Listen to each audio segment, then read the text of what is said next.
Chers amis, chers auditeurs et cher Joël, bonjour à toutes et à tous et bienvenue dans ce nouveau Girotour. Alors l'épisode qu'on vous propose aujourd'hui est un petit peu particulier puisqu'on était le dimanche 22 mai dernier au tiers-lieu éphémère qui se tenait à la Ménitrée, au jardin de ma cousine. Du coup, on a rencontré énormément de monde cette journée. Beaucoup de gens très intéressants, très belles personnes. Malheureusement, on n'a pas pu accueillir tout le monde autour du micro et on a déjà quand même pas mal de matière d'enregistrement. C'est pourquoi on a fait le choix pour vous, auditeurs, pour que ce soit plus facile à écouter, plus digeste, de redécouper en 3 parties. Pour cette 3e et dernière partie de l'enregistrement dédié au tiers-lieu éphémère, nous avons eu la chance d'accueillir aujourd'hui Jordan, bénévole pour l'association Les Pivers de la Loire, et enfin Gaëlle et Monique, respectivement salariée et présidente de l'Université populaire du Saumurois. Bonne émission. Eh bien, on se retrouve autour des micros avec Jordan. Bonjour Jordan. Bonjour. Bienvenue Jordan. Merci. Alors, est-ce qu'en 2 mots, tu peux te présenter ou présenter ton activité, ce pourquoi tu es là en tout cas aujourd'hui?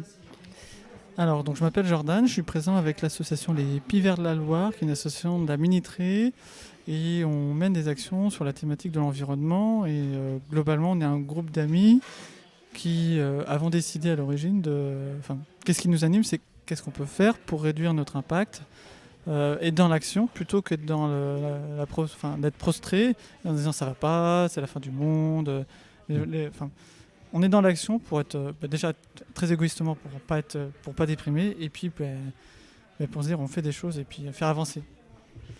Et donc on propose des actions sur le thème de l'environnement. Donc ça peut être soutenir les projets de microforêt. C'était le projet initial qu'a lancé l'asso. Ok.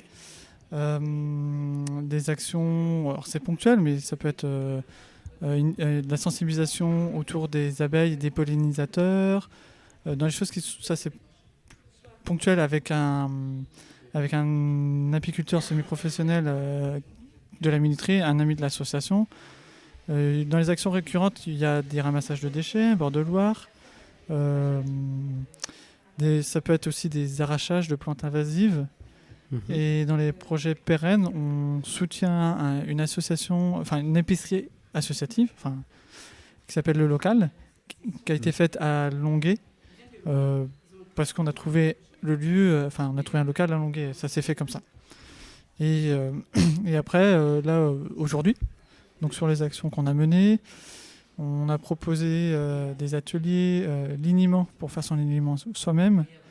Donc c'est pour hydrater, nettoyer la peau. C'est très connu pour la peau, pour nettoyer les fesses des bébés. Ok. Et un atelier lessivelière. Et alors c'était plus en démonstration, un four solaire. Ouais. Okay. L'idée étant de proposer montrer à des gens qu'on peut agir simplement avec des choses qui coûtent pas cher, qui sont abordables et qui ne demandent pas de technicité. Okay. Pour répondre aux besoins du quotidien, quoi. Du quotidien, et puis tout en ayant cette idée de l'environnement, quoi. Typiquement le liniment, à part l'autre chose c'est un peu particulier, mais l'huile, tu vas chez l'huile, il y a un producteur d'huile à Beaufort, Beaufort à la Ménitrée, l'huile qu'on a utilisée de l'atelier, on l'a utilisée pour ça. C'est l'huile de colza, tournesol, ça marche très bien. C'est ce que vous avez fait aujourd'hui. En fait, là, vous avez proposé du très concret. Je vous voyais tout à l'heure, tu étais en train de préparer, c'était la fameuse lessive. La lessive, ouais, après. Ouais. Et puis, effectivement, le four solaire qui était juste à côté. Moi, j'aimerais bien qu'on revienne sur, tu as parlé des microforêts. Ouais. Est-ce que tu peux nous expliquer un petit peu ce que sont les microforêts, comment ça fonctionne? Ça me parle pas du tout, moi. Alors, la microforêt, ça répond à l'objectif des îlots de fraîcheur, de biodiversité, et ce qui est un peu spécifique dans la méthode. Microforêt, parce que ça peut être fait sur des petites surfaces, on peut commencer. Il n'y a pas vraiment de minimum. L'idée, c'est de planter très serré. D'accord. Okay. Des variétés locales, adaptées au climat, adaptées au sol, mais des variétés qui ne sont pas sur les mêmes strates. Pour pas on ne va pas planter des arbres qui ont la même hauteur finale. Okay. Donc ça peut être arbustif, ça peut être... et chacun va prendre sa place, naturellement. Et comme on plante très dense, il y a là, il y a quand même un peu de concurrence et ça pousse les arbres à aller tout de suite très vite Ok. pour aller chercher la Oui. lumière. Parce Ok. que ce qui est petit fait de l'ombre au début, va pousser assez vite, il va faire de l'ombre. Donc l'arbre, il va pousser vite pour Pour aller chercher le soleil. aller chercher le plus vite. soleil. Et derrière, l'arbre qui est plus gros, il restitue de la fraîcheur au strates en dessous, en fait. Ok. Et c'est un type de plantation qui est, si c'est bien fait, autonome. Donc c'est Ok. mis en place, on n'y touche plus. Ok. Il n'y a pas d'entretien, et ça pousse. On peut commencer à quelle surface du coup? Parce que le micro, on s'attend à Bah, un 10 truc mètres tout petit. carrés, ça peut être Ah ouais c'est ça, 10 mètres carrés, tout petit quoi. Donc, C'est un c'est dans facile. notre jardin, on peut Ouais. tout à fait. On peut, et après l'assaut. Et bien la suite de l'épisode dans le jardin de Venceslas. Ça se pourrait bien. Ouais. Et l'assaut peut voilà, t'aiguiller. Alors, après, on répondra ou pas tout de suite, parce que si on a d'autres sollicitations. Mais les gars, notamment Laurent et Cédric, ils ont l'expertise maintenant sur le financement, sur le. Par exemple, avant les subventions, Ouais. elles Il y a étaient des accordées subventions. que sur des terrains, au cadastre, sur des surfaces agricoles. Ah oui, ok. Et maintenant, sur des plantations de haies, on peut, en tant que particulier, être subventionné. Alors peut-être pas à la même hauteur, mais on peut. Et il y a des choses, mais ça après, on prendra le temps de réfléchir à ça tranquillement. En tout cas, l'objectif de ce projet ou de ce dispositif là des microforêts, c'est de permettre de replanter en masse à un moment, j'imagine quand même. Oui, puis- biodiversité, fraîcheur, re- îlot de fraîcheur. aussi. Recréer des habitats aussi pour les animaux, ce genre de choses. C'est ça. Ouais. Après, si les gens du coin veulent voir une microforêt qui existe, donc il y a la première microforêt de la Minuterie qui s'est faite sur un terrain public, qui est Chemin du Pignon Blanc, qui est référencé, je ne sais pas si elle est référencée en tant que microforêt ou encore le tomatier, Ok. qui a été fait par Eric, qui est l'apiculteur, mais avec sa fille, ils ont une collection de graines de tomates. Ils ont planté leurs graines pour les renouveler. Ok. Mhm. Et ça a préparé le terrain de la microforêt. Alors, il n'y aura pas toujours un tomatier avant Ouais. toutes les microforêts. Mais, et puis l'asso, même si c'est pas forcément elle qui plante, elle va soutenir d'autres projets de microforêt de notre asso, typiquement la Maison des Arbres, qui est basée à Chêne-Hutte, et ils sont à la manœuvre pour la microforêt au pied du château de Saumur. Ok. Donc avec un projet de 10 000 arbres, je crois, comment ça fait par tranche de 2500 arbres tous les ans. Et ça se plante à l'automne, à la même période qu'on plante un arbre. Donc ça laisse le temps de monter les projets dans l'année, quoi. Ok. Vous avez combien de bénévoles aujourd'hui dans cette association? Combien de bénévoles? On est, le gros, il est à 5. Ok. Et là, depuis ce printemps, on a des nouvelles adhésions. Donc, on a fait l'inauguration du local à Longuet, sur la place du marché. Donc, on a des gens qui. Donc là, on va arriver avec les nouveaux, je pense à 10. Ok. Ok. Une asso qui est pas si grande que ça, mais qui, j'ai l'impression, est assez dynamique pour le coup. On est. Ouais, c'est ça. L'idée, c'est d'être dans l'action et puis dans le faire, quoi. Et, dans le local, quoi. Parce que, et puis dans notre bassin de vie, parce que sinon, typiquement, on fera pas de microforêt. Si les gens nous demandent conseil, on va les aiguiller, mais c'est pas nous qui irons planter.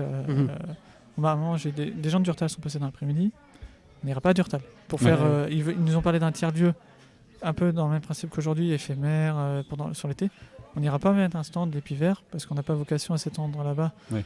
On préfère qu'une initiative locale se développe là-bas avec les gens du coin. Et puis, s'ils ont besoin de conseils, on fera. Ponctuellement, on peut venir aider à une plantation, mais on n'a pas. On est sur un rayon local, quoi. Donc aujourd'hui, vous vous orientez plutôt vers l'accompagnement d'autres assos ou toujours sur la plantation de microforêts autour de... Les deux. Ok. Alors, il y a d'autres projets de plantation autour de la Minuterie en cours?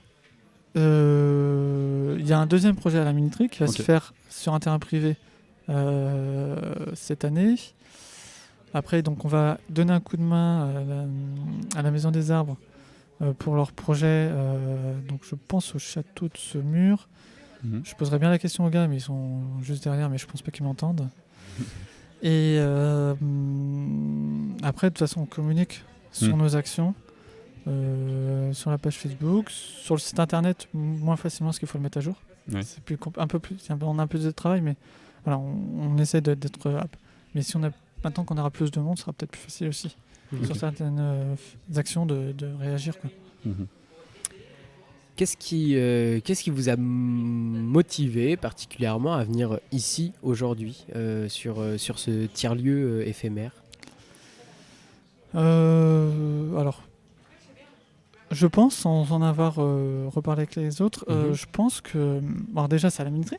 Donc déjà, ça coche une première case. C'est l'idée d'agir sur un rayon local. Donc ça correspondait. Et puis de se mettre en réseau aussi avec les associations.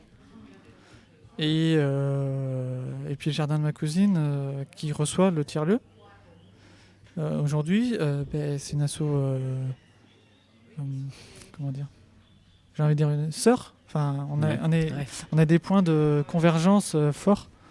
Et on va être amené à certainement proposer des choses communes, très probablement. Ouais. On verra si ça se met en place ou pas. Mais... Il y a des complémentarités entre complètement, vos deux associations. Oui, et puis on a des adhérents, Laurent, notamment des gens qui sont adhérents à titre perso au jardin de ma cousine. Ouais. Ok. Et puis c'est des sensibilités communes. Oui, c'est ça. Donc, Parce que ici, du coup, ça a plutôt vocation à devenir un jardin ouvert à tous. C'est plutôt le lieu qui va recevoir les gens. Vous, c'est plutôt vous qui allez vers les lieux. Mais sur le fond, il y a quand même une approche commune. Oui. Sur le jardin de ma cousine, je crois que leur façon, leur leitmotiv, c'est prendre soin de la terre pour prendre soin des hommes, quelque chose comme ça. Ouais, ça me parle. Donc, eux, ils développent le côté jardin, mais ils ont aussi des choses sur la culture, l'écriture, dans l'écriture, la philosophie. Ils proposent du tai chi, des choses comme ça, et ils sont hyper, ils sont aussi jeunes que nous, mais ils sont hyper actifs et puis ils fonctionnent très bien aussi. Donc voilà, synergie, et puis c'est des voisins, quoi. Et qu'est-ce que, à titre plus personnel, cette journée, ce week-end peut-être que tu étais là hier, non, je sais pas. Les 2 après-midi. Les 2 après-midi. Je sais pas, qu'est-ce que tu peux nous en dire? Qu'est-ce que ça t'a apporté? Qu'est-ce qui t'a plu? Qu'est-ce qui te donne envie pour la suite? Ce type de projet, ce type d'événement, ça permet de faire connaître l'asso, donc de développer d'autres projets, des gens d'autres communes, par exemple sur les microforêts. Ah ouais, on est intéressé sur notre commune, on va en faire une peut-être à Beaufort ou à Mazé. Voilà, c'est de rencontrer des gens nouveaux ou pas, mais ça permet aussi de remettre un petit coup d'accélérateur, si jamais tu étais un peu mou, tu avais perdu un peu la motive, tu rencontres des gens et ça te remotive pour te relancer des nouvelles actions pour la suite. Donc de l'énergie. L'énergie, ouais, ça apporte beaucoup d'énergie, et puis on a de la chance, il a fait super beau, donc... On a cru comprendre qu'il y avait vraiment beaucoup d'effervescence sur ces 2 jours. Ah, clairement, c'est ce qui ressort chez tous les gens qu'on a interrogés. Le fait de retrouver d'autres projets, d'autres envies, même si elles ne sont pas forcément communes, le fait de voir la synergie qui se crée, forcément ça pousse aussi les autres à se donner et à faire avancer les idées, les projets. Ouais, je pense que c'est un peu une des idées derrière les tiers-lieux, en fait, c'est d'amener des synergies pour les assos, quoi. Et après, ça aurait pu se faire à Beaufort, ça s'est pas fait, tant pis, hein. En tout cas pas dans le lieu imaginé à l'origine. Il y avait certainement de très bonnes raisons, mais voilà, ça s'est fait à la minuterie. Est-ce que ça se poursuivra de façon pérenne sur le site du jardin de ma cousine? Pas forcément. Mais il y a de l'énergie et vu comment ça a fonctionné, c'est pas possible que ça reste comme ça, quoi. Ouais. Il Il y aura une suite. Il y aura une suite, je sais pas Forcément. laquelle. Il y aura forcément. Tous les acteurs de la journée tendent vers ça, vers la volonté de faire perdurer l'événement. Je pense. Je sais pas, j'en ai pas parlé beaucoup avec des gens, mais enfin, vu comment. Non, c'est pas possible de faire autrement. Je peux pas. Eh ben, rendez-vous pris, j'ai envie de dire. Ouais. Si On ça se- reviendra. Bah oui, s'il n'y a pas le choix, on reviendra. Vraiment. Non, vraiment, c'était un beau week-end. Et puis, Ouais, ça c'est fait plaisir de voir des assos locales aussi sur ce genre d'événement, avec Ouais. des beaux projets Ouais, associatifs c'est comme ça. Permettre de mettre en lumière aussi les différents projets qui existent. Et c'est chouette, parce qu'effectivement, on peut connaître le nom des assos qu'il y a sur le territoire sans savoir concrètement ce qu'elles proposent. Moi, je connaissais de nom les Pivers, mais c'est vrai que avant de venir vous voir sur votre stand, c'était assez flou pour moi. Je savais pour la microflora, mais tous les autres ateliers que vous proposez, je n'en avais pas du tout entendu parler. Mais ça, c'est à la demande. En fonction des envies des gens, de l'asso. Après, on est en phase de réflexion sur la structuration de l'asso. Parce qu'on était un petit groupe. On se connaissait très bien en direct. Donc là, on va réfléchir et puis il va y avoir une évolution, notamment par rapport à l'épicerie, qui a un gros projet qui mérite, en tout cas selon moi, d'être indépendant de l'asso, enfin d'avoir son asso à elle pour le projet, autour des producteurs peut-être, enfin je sais pas exactement quelle forme ça va prendre, mais et d'avoir garder toute la partie action, c'est pas tout à fait les mêmes dynamiques et puis bon, voilà, ça va évoluer avec l'arrivée de nouvelles personnes. Ok. Et puis on reçoit les nouveaux bientôt, je crois, le 5 juin au bord de à la dérive, au bord de sa mort. Normal. Rendez-vous pris aussi. On sera pas nouveau, mais on sera peut-être pas loin. Donc des nouveaux projets qui peuvent émerger. Grâce aussi à l'arrivée de ces nouvelles. Ouais. Et puis là, sur les projets actuels, on a des projets jusqu'à l'été. On n'est pas forcément initiateur, mais on a des projets jusqu'à l'été, et notamment le 18 juin. Je sais pas, ça va être diffusé quand ? Bah là, ça va être diffusé d'ici moins d'une semaine, donc avant la fin mai. Ok, donc on peut. Oui, on peut parler notamment des 10 juin avec Frédéric, qui est un cueilleur qui vend des plantes, qui va faire une journée de découverte de plantes. Alors du coup, on va la faire autour de l'épicerie, plutôt vers Molierne. C'est ça, oui. Ouais. De toute façon, toutes les infos sur la page Facebook de l'asso. Ok. Et là, par exemple, ça va être sur inscription payante. Il y a des actions très concrètes qui vont encore se faire. Et puis après, des choses. Je n'ai pas le programme en tête parce que c'est pas moi qui ai géré les autres actions, ni celle-là d'ailleurs. Mais c'est à suivre jusqu'au mois d'août. Et puis après, on va se poser après l'été. Puis on va réfléchir à l'asso puis, avec les nouveaux. Puis, Ok. Est-ce que juste tu peux nous redonner du coup le nom de la page Facebook ? Les Pivers de la Loire. Ok. Et votre site internet ? Les Pivers de la Loire.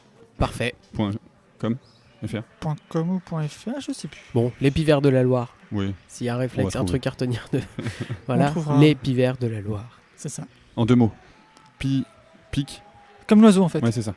Le pic vert de la Ouais, Loire. c'est ça. Ouais. Enfin, ou les pics verts de la Loire. Très bien, merci beaucoup Jordan. Merci à vous. Merci Jordan. À bientôt. À bientôt.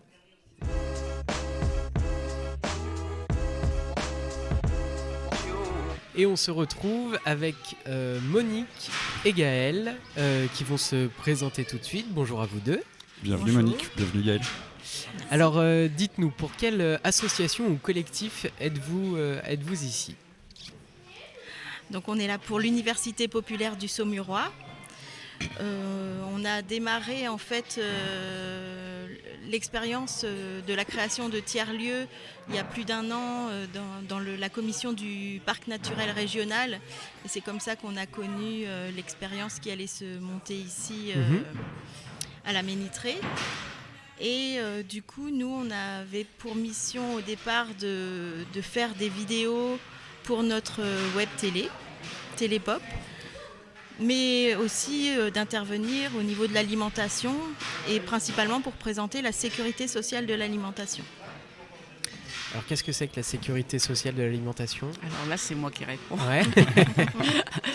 c'est parce que notre association travaille sur l'alimentation depuis 4 ans, enfin à peu près depuis le début. Elle s'est fondée en 2015. On a démarré très vite sur la question de l'accès pour tous à une alimentation saine. Et on travaillait donc avec les producteurs. On avait fait un répertoire au niveau du Sémurois parce qu'on savait qu'il y avait un problème pour connaître les productions locales. Et on a vu tout de suite les limites du jeu parce que les producteurs ne peuvent pas vendre. On avait fait un répertoire de producteurs bio parce qu'on n'a pas les moyens de contrôler par ailleurs. On disait, voilà. Et il avait pour avantage par rapport à d'autres répertoires d'être fixé sur les villages. Enfin, les villages. On avait toutes les productions du village à 5 km, à 20 km. Et on se disait que c'était un moyen pour montrer les manques. Et puis quand les gens habitent dans un village, ils ne veulent pas de viande, mais s'il y a un éleveur bio, l'éleveur bio va leur permettre de faire réseau et de trouver. Voilà. Et puis on s'y retrouve, et c'est collaboratif. Au départ, on a beaucoup travaillé pour le mettre en place, mais après les changements d'adresse, tout ça, ce sont des adhérents, des gens des villages qui nous donnent. Mais on s'est retrouvé quand même un peu gêné par le fait, enfin comme pour tout le monde, c'est qu'on n'a pas de solution au fait que les producteurs ne peuvent pas vendre moins cher que leur prix de revient et que les consommateurs ne peuvent pas mettre plus d'argent qu'ils n'ont prévu pour l'alimentation. Surtout que l'alimentation sert de variable d'ajustement. Et il y a 4 ans, dans le cadre d'un... Alors nous faisons partie d'un collectif qu'on a créé nous-mêmes, qui s'appelle le CAP, collectif d'alimentation positive, où il y a le centre social de Beaufort aussi, le centre social de Douai, celui de Montreuil, celui de Beaufort, la MJC de Saumur qui est aussi un centre social, plus le PNR, le Ranjou, plus le Gabanjou, qui est un syndicat de producteurs.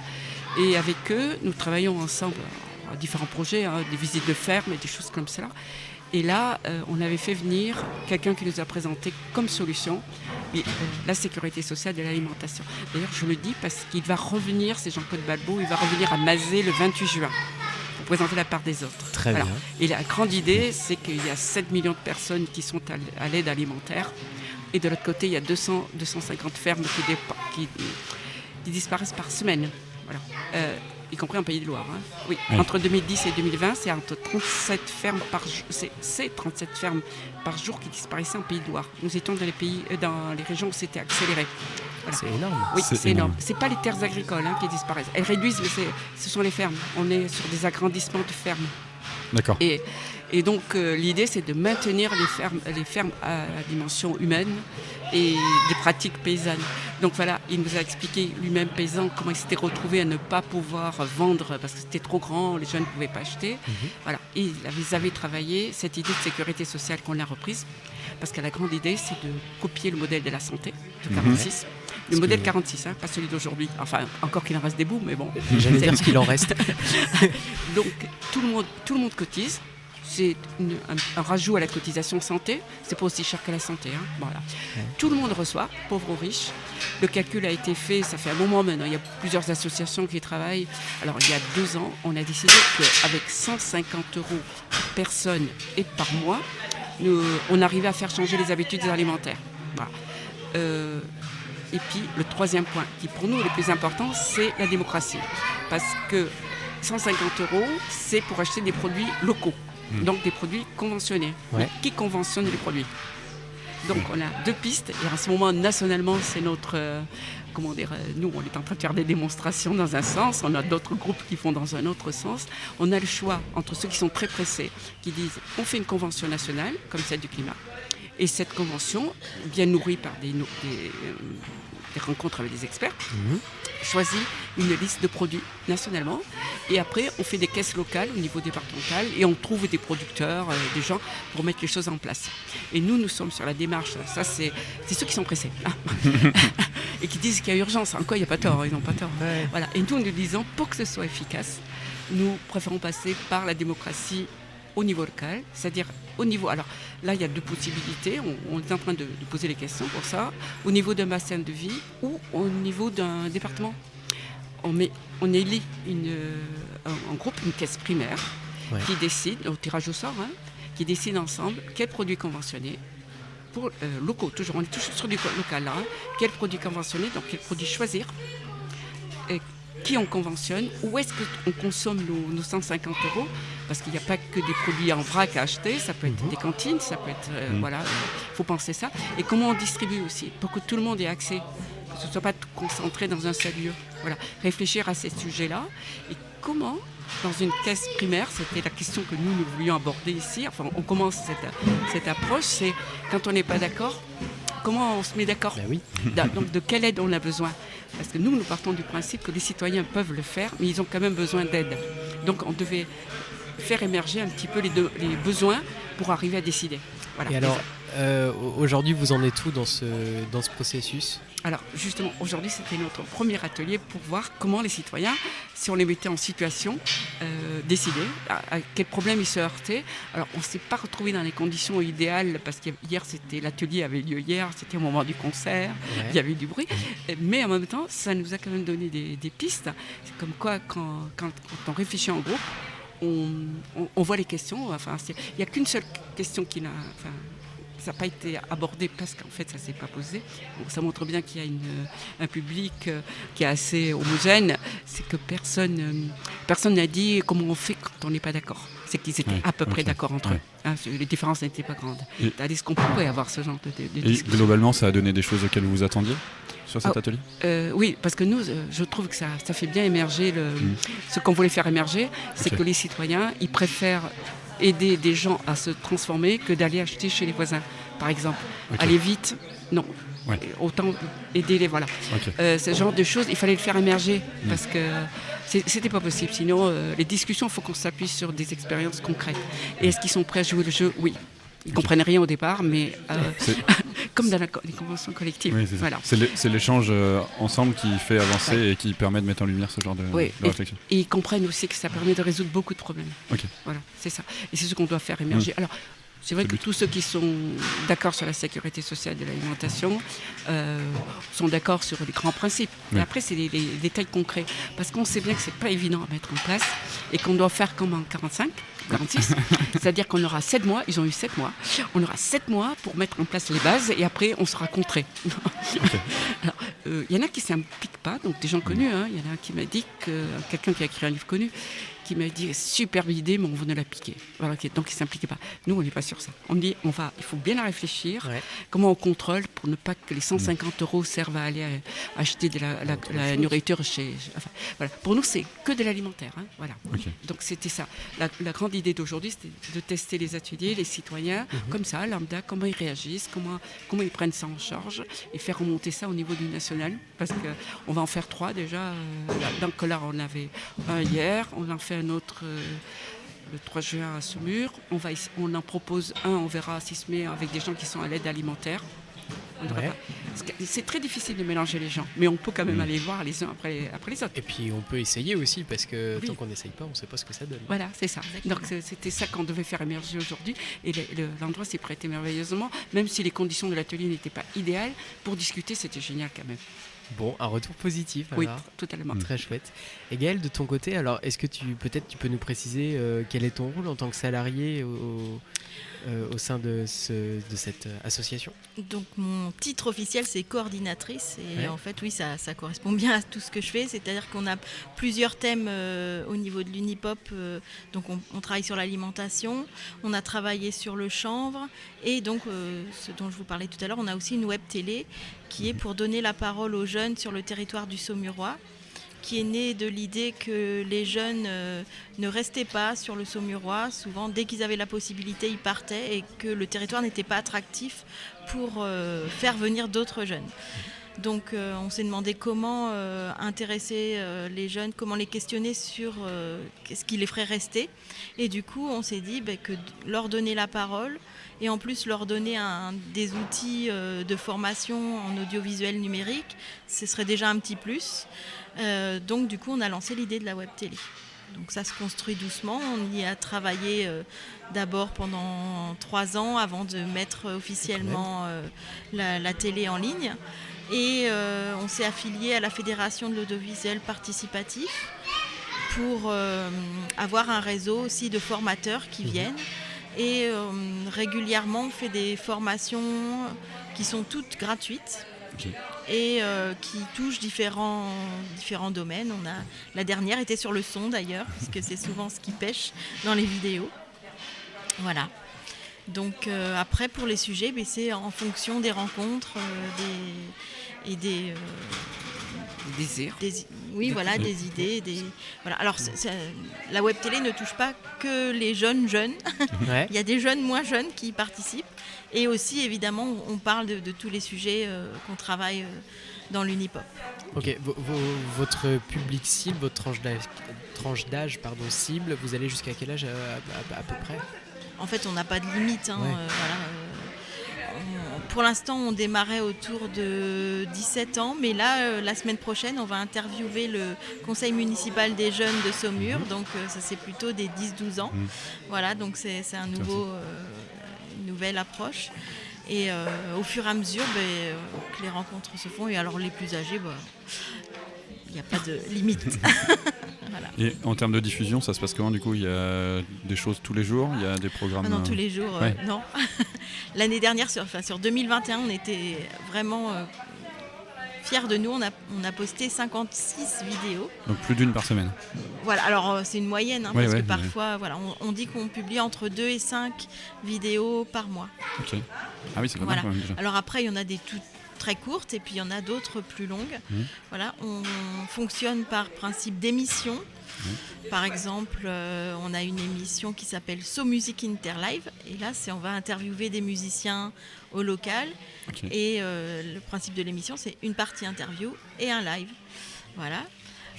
Et on cherche s'il y a des gens qui ont envie de parler de ce qu'ils font et de comment ils pratiquent la musique sur le territoire. On est là.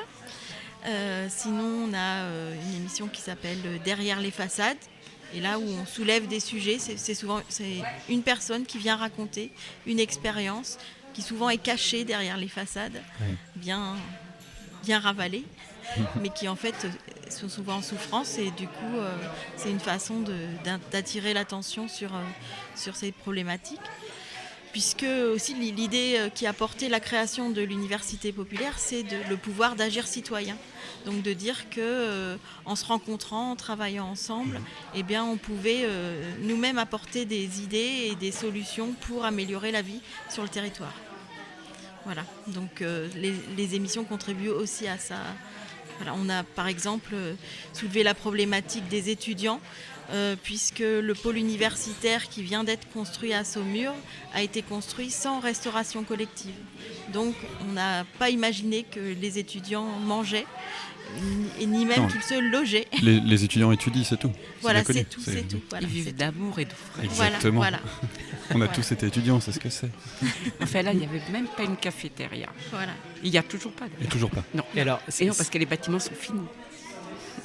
C'est intéressant parce que c'est un exemple concret de ce que vous avez fait. Qu'est-ce qui s'est passé? Vous avez donné la parole à ces étudiants et ensuite, qu'est-ce qui s'est passé? Donc on a fait une petite... Et là, donc, depuis septembre, on est dans un local parce qu'avant on était nomade. Donc là, on est rentré dans un tiers-lieu que l'on co-anime avec une autre association qui s'appelle le Cercle Vertueux.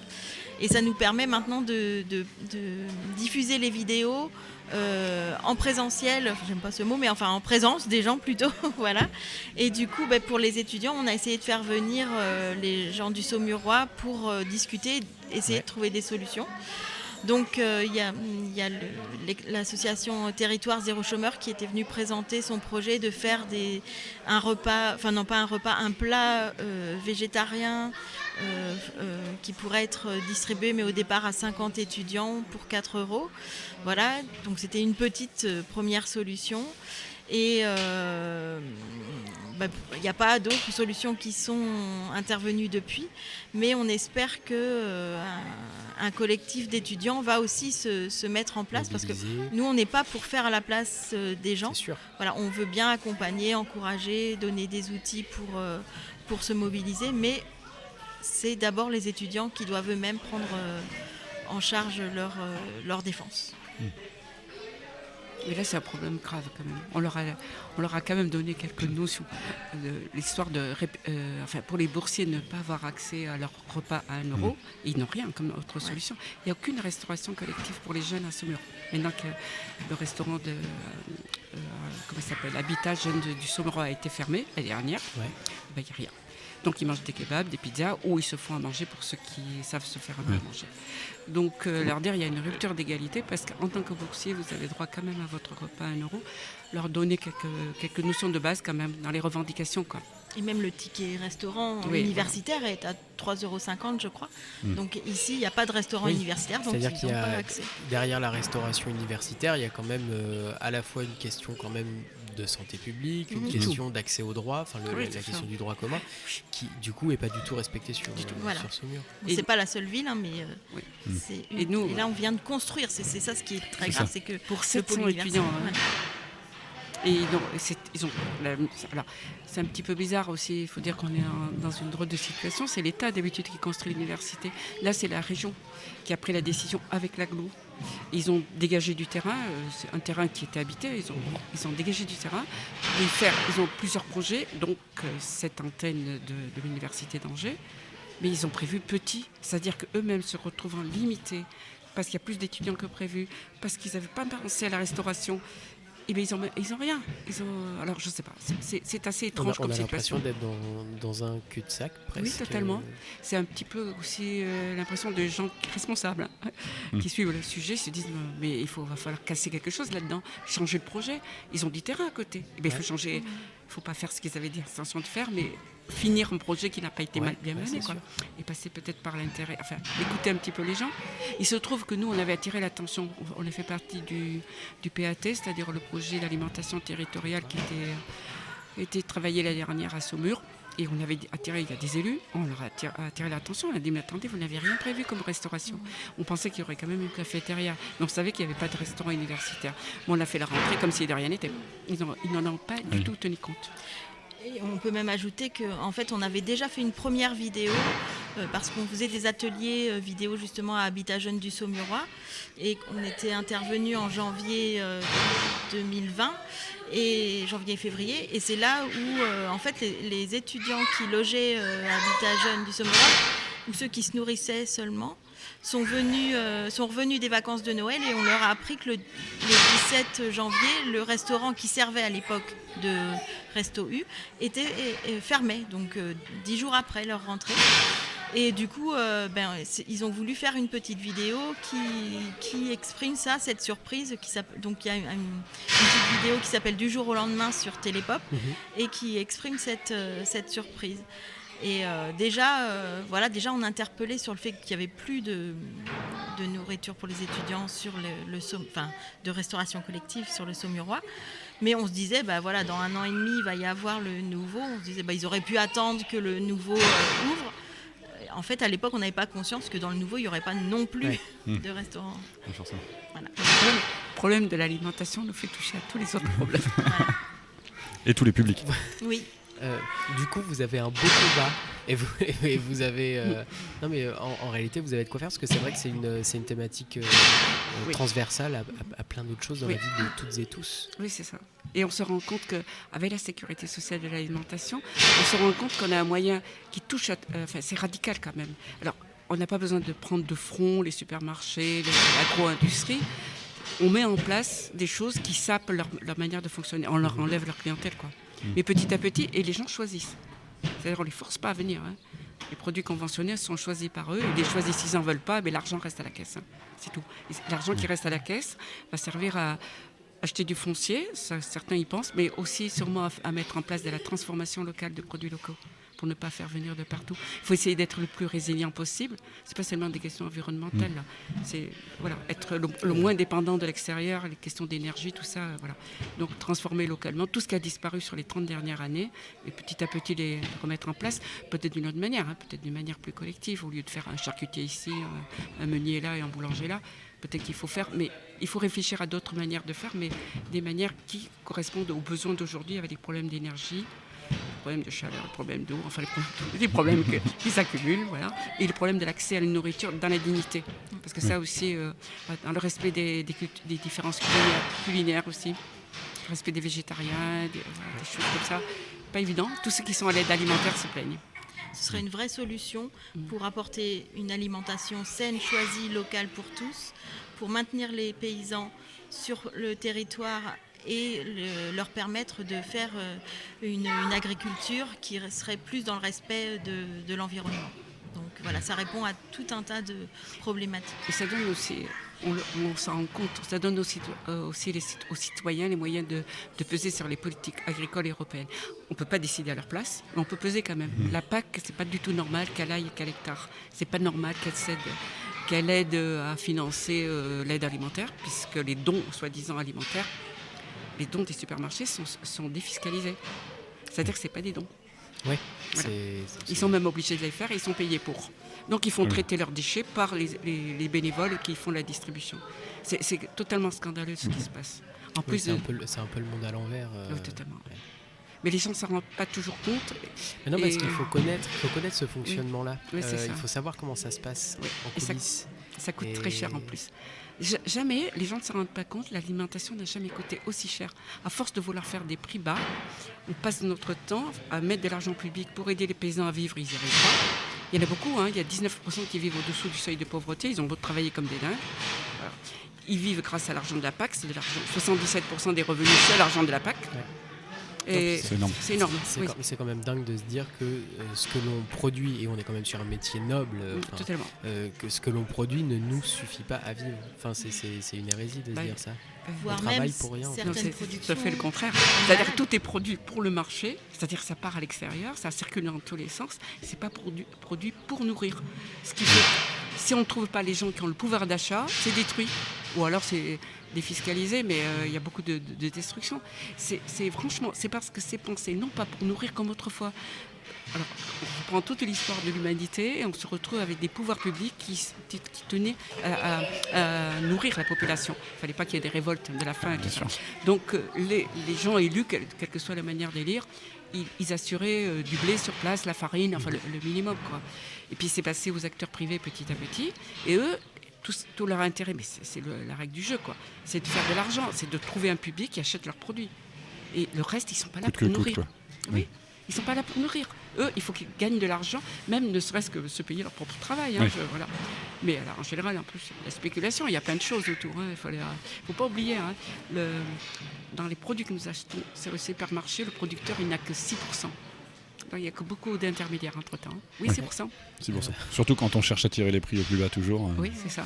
Il ne reste pas grand-chose pour le producteur. Oui, c'est ça, ils disent toujours, nous maintenons pour les consommateurs, mais en fait, ils ne donnent jamais leur marge. Oui, c'est ça. Ni les grandes surfaces, ni les usines agroalimentaires.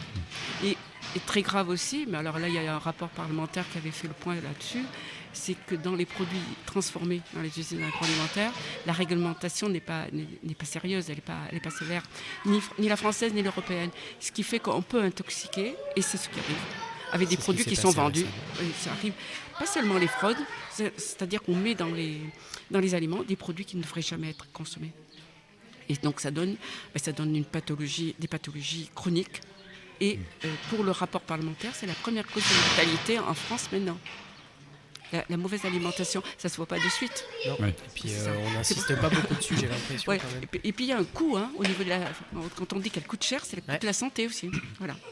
Et forcément, il y a des coûts à long terme derrière. Voilà, c'est pour ça qu'elle coûte cher. Sur les finances publiques. Bien que la nourriture est baissée. Enfin, quand on achète, c'est moins cher qu'autrefois. Mais voilà, il faut voir au dépend de quoi. Il faut soigner. Voilà. Ouais. Merci de nous avoir partagé ça. Merci. Merci Monique, merci Gaël. Et puis, pour retrouver l'actu de votre asso, donc on a 2 sites internet. Donc pour la télé, c'est tout simple, c'est telepop.fr. Et pour l'université populaire, c'est unipopsaumurois.com. Tout attaché. Tout attaché. Ok. C'est facile. Merci beaucoup et puis à tout bientôt. À très bientôt. À bientôt. Allez, au revoir. Au revoir.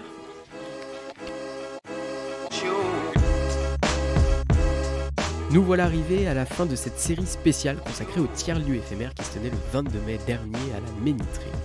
Merci à toutes les personnes qui sont passées par nos micros pour ces 3 épisodes particuliers. On espère vous retrouver bientôt dans un podcast peut-être un petit peu plus long pour en savoir plus sur vous. Et on se retrouve, chers amis, chers auditeurs, très bientôt pour une nouvelle aventure à écouter. Salut. Bonne journée, à bientôt.